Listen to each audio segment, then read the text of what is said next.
what is a typical day in the life of Paul McCusker?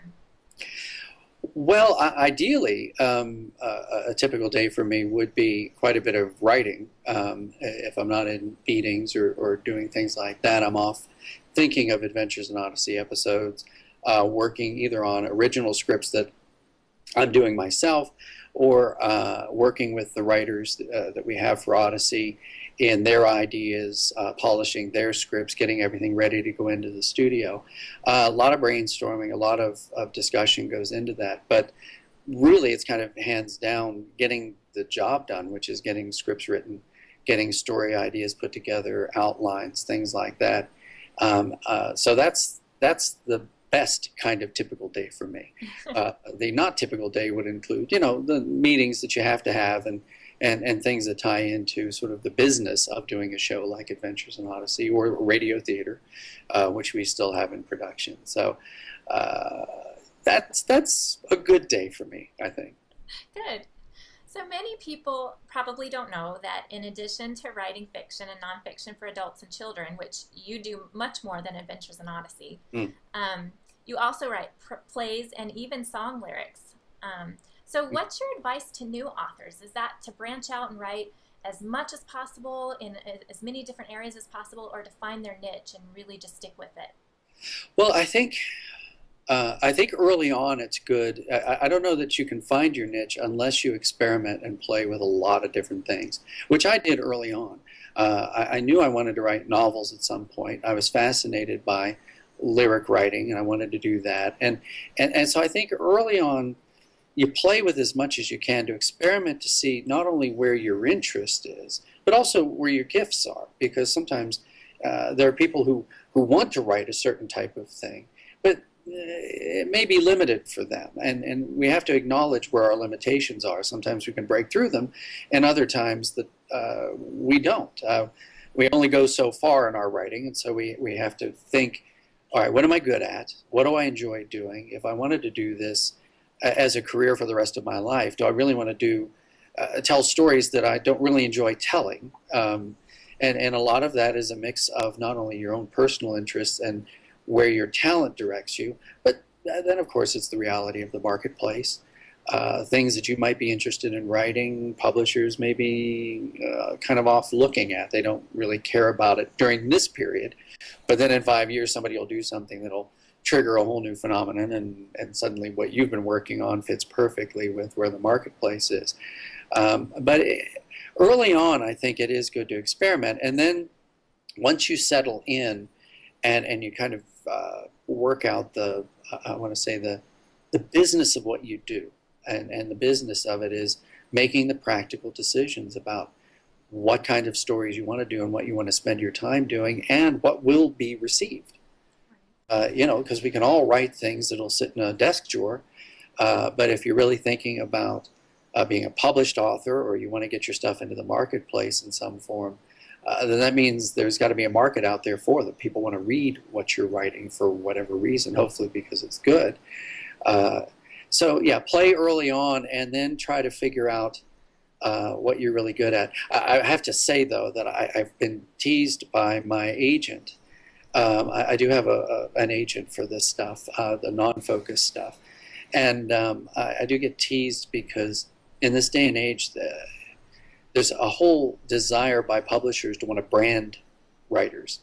In other words, they want to get you into a niche and keep you there. So you expect writers like John Grisham or Stephen King or various types of writers just do a certain thing, and then they do that, and that's all you know them for. It's sort of brand name recognition.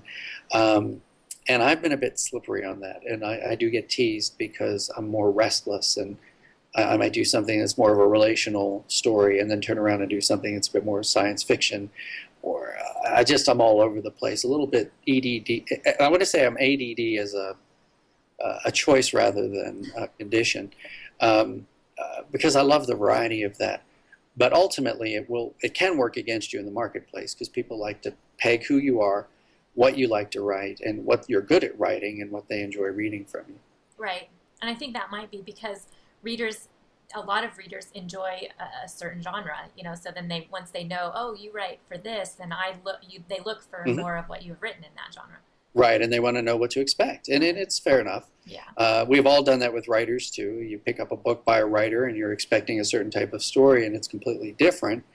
And yeah, I think we push back on that ourselves. So it's fair enough that for us as writers, it's a good idea for us to figure out what niche we really want to work within, and then become the best at that. I think that's another thing. Is if we can focus on one thing and become really really good at it, that's a good thing. Right. So you have written for both children and adults. How is it different writing for children? Well, it's funny. When we started Odyssey, one of the things that we had determined early on was that we weren't going to talk down to kids. We didn't want to be condescending. We wanted to um, write at a level that it was what we called at the time sort of the Warner Brothers approach, which was Warner Brothers cartoons. If you ever watched the old ones, they always seemed to work on two levels. They were entertaining for kids on one level, but then the adults also got some of the inside jokes and enjoyed those at a different level. And from the beginning with Odyssey, we believed that we should write Odyssey that way. Parents shouldn't be punished if they have to listen to the program with the kids. Yeah, in the car, 3 hours one way. Exactly. And so we wanted it to work on both levels. So one of the things is we had to simplify. Of course, we wanted to be age appropriate in themes. So that's the first thing. Difference between writing for adults and kids is with kids, you've got to respect the age that you're writing for. We write for 8 to 12-year-olds. So that means there are certain themes that we are either going to avoid or we're going to consider. If we're going to do them, then we've got to handle them a particular way. Doesn't mean that, again, we're talking down to kids. Sometimes it's just a matter of being careful with what we do. The other would be the language that you use and conceptually the ideas that you're presenting. Kids at 8 to 12 can only process so much in a certain way. So a lot of it is just nuance and the finesse of the language that we use and how deep we go. If things are going to be a little too complex for where they are, then you want to figure out how to simplify that. Again, not in a condescending way, but in a way that just makes it more palatable for them. And then we're also just very careful that we don't want to introduce to kids things that their parents don't want them introduced to. We don't presume that we should be the parent in our program. So we want to be very sensitive that we're not moving into areas that are going to suddenly raise really awkward questions, going to raise issues that the parents might want to actually protect their kids from a little bit longer.